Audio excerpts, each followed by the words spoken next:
All right, what's up guys? Welcome to our Tuesday workout. Again, this is the day before max out deadlifts. So this workout is intended to be kind of a moderate pace with not a lot of hinging. So we're trying not to tax the body super hard before we go into our 1 rep maxes tomorrow. So let's begin with 3 minutes of your choice warm-up pace cardio.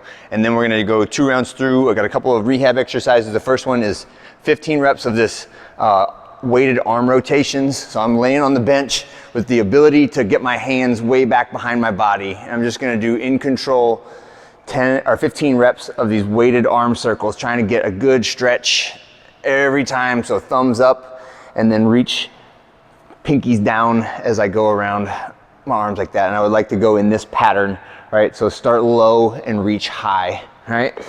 Next, we're gonna go into 15 seconds on each side of a banded bully stretch. So this is for pec minor, as well as a little bit of the anterior deltoid and the rotator cuff. So I'm twisting away from that band and getting a lot of tension on it and letting it suck my shoulder blade back towards the middle of my body. And I feel this weird stretch in the middle of my armpit, and that's where your pec minor attaches, and it's hard to get that thing stretched, but it is really easy to get it tight by hunching your shoulder blades forward, okay? So that's that anti-hunch or good posture stretch for the pec minor.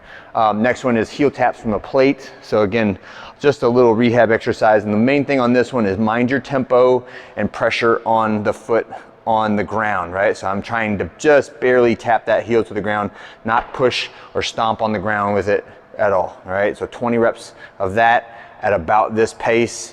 This is like an annoyingly slow pace, but that's what really helps to build the tissue in the patella tendon and the joint capsule of the knee.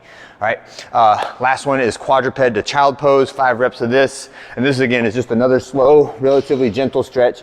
So quadruped position, and then I'm gonna push back down into my child pose and then forward up into that quadruped like that. Back and forth. Don't make it weird, just do the stretch, okay?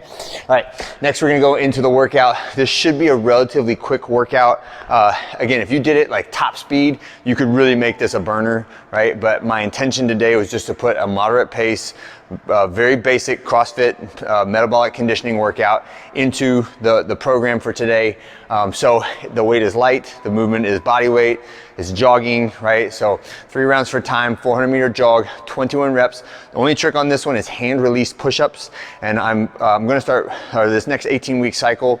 We're gonna have a lot more hand release push-ups added to the program with the goal of improving globally the range of motion of all of our push-ups, right? So a lot of times when we just say regular push-ups, our push-ups go something like this. We're like, I am touching my body to the ground, but I'm not getting as much range of motion out of my pecs as I possibly could. I'm not really reaching my collarbones for the ground, okay? So when I do the hand release push-up, I have no option but to get all the way down to the bottom and then replace my hands, rebrace my core, and press up to that straight arm position, right? This is not targeted at anyone. Although some of you might feel targeted. All right, the next one is a bent over barbell row. So that's just bar in the bent over position, top of the RDL, and I'm just rowing from the ground to my chest. 75 pounds for the guys, 55 pounds for the ladies. So again, not a challenging weight. If those weights are very challenging for you, please do scale it. The reps are 15, so it's a relatively higher numbered set on that, but try not to use any kipping or momentum from that for that movement when we do that. If you have the full-size weights on the ground, try to tap the ground with them at every at the bottom of every rep, and keep your shoulders just slightly above your hips. So I don't want to be standing up at like a 45-degree angle when I'm doing my bent over barbell rows. I want to be just barely above parallel with my torso, okay? The workout should not take us 10 minutes to get that done, but you feel it out, right? And if you want to take longer and take it at like a very moderate pace, I totally support that, especially if it's going to help you do better on your deadlifts tomorrow. All right, that's it for Tuesday. See you guys on Wednesday.